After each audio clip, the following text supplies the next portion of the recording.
Good morning fifth class. Hindi का 6th chapter स्वस्थ तन सुखी जीवन आई हूँ। स्वस्थ तन, तन यानी शरीर, और सुखी जीवन, ये कहावत है और ये कहावत है भी सही, ठीक है। क्योंकि जो स्वस्थ शरीर होता है उसमें ही स्वस्थ मस्तिष्क निवास करता है। पाठ के अनुसार एक दिन क्या था, दादाजी शाम को घर में चौक में मुड्डे पे बैठे थे और बच्चों को बुला रहे थे, लेकिन बच्चे मोबाइल पर गेम खेलने में मस्त हो रहे थे।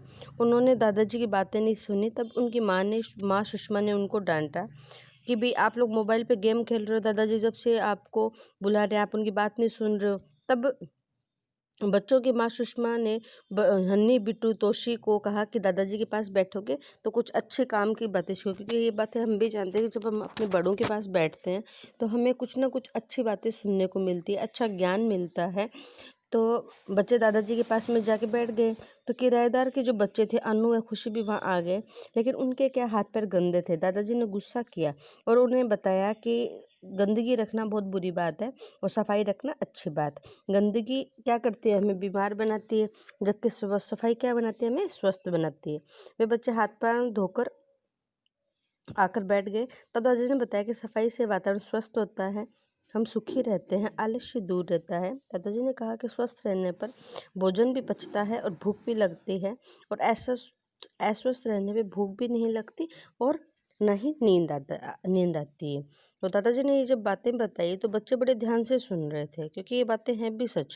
क्योंकि आप जानते हैं जब हम किसी काम में आलस करते हैं तो क्या होता है, क्योंकि आलस कब आएगा, जब हमारा शरीर स्वस्थ नहीं रहेगा, ठीक है। जब हम सुबह जब नहाते हैं, अपने डेली रूटीन नहीं करते हैं, तब तक हम बिल्कुल स्वस्थ महसूस नहीं करते हैं। सुबह जल्दी नहाना, योगा करना, अपना जो डेली रूटीन है उसको करना, उससे क्या होता है हम स्वस्थ रहते हैं। और जब हम स्वस्थ रहेंगे तो भूख भी लगेगी, ठीक है। भूख लगेगी तो हम खाना खाएंगे, और खाना खाने से ही शरीर क्या होता है, शरीर को ताकत मिलती है। बाद में दादाजी ने बताया कि हमारे शरीर पर गंदगी से पसीने की परत जम जाती है जो बदबू मारती है, ठीक है। इसके लिए हमें प्रतिदिन क्या करना चाहिए, स्नान करना चाहिए, दांत साफ करने चाहिए, फिर नाखून काट कर रखने चाहिए। उन्होंने अपनी बहू उन्होंने अपनी उन्होंने अपनी बहू को घर की साफ सफाई रखने के लिए भी कहा। दादाजी ने बच्चों को स्वस्थ रखने के लिए कसरत करने, खो खो, कबड्डी, वॉलीबॉल, टेनिस आदि खेल, तैराकी, सूर्य की धूप से विटामिन डी लेने की सलाह दी। दादाजी ने बच्चों को ये भी बताया कि गुस्सा व चिंता नहीं करनी चाहिए, खुश रहना चाहिए। उन्होंने कहा कि हंसने हंसाने से स्वास्थ्य अच्छा रहता है। क्या आप लोग जानते हो कि जब हम लोग हंसते हैं तो ये हंसना भी क्या होता है, एक प्रकार का ये व्यायाम होता है।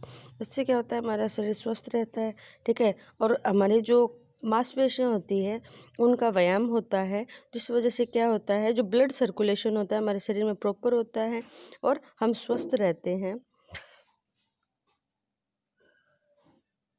हमारा जो भोजन होता है, ठीक है, वो भी स्वस्थ होना चाहिए, पौष्टिक होना चाहिए, शुद्ध होना चाहिए। खुले में जो चीज़ें रखी होती हैं उन पे क्या होती है, मक्खियाँ भिन भिन आती है, वह हमें कभी भी नहीं खाना चाहिए।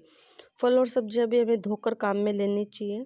खुली चीज़ खुली चीज़ें पहले खुली चीज़ें और पहले से काट करके फलों को खाने से क्या होता है, हम बीमार हो जाते हैं। विद्यालय में मिलने वाली डी वर्मिंग की जो गोलियां होती है पेट में अनेक बीमारियों को दूर करती है। आयरन की गोलियों से भी शरीर स्वस्थ रहता है।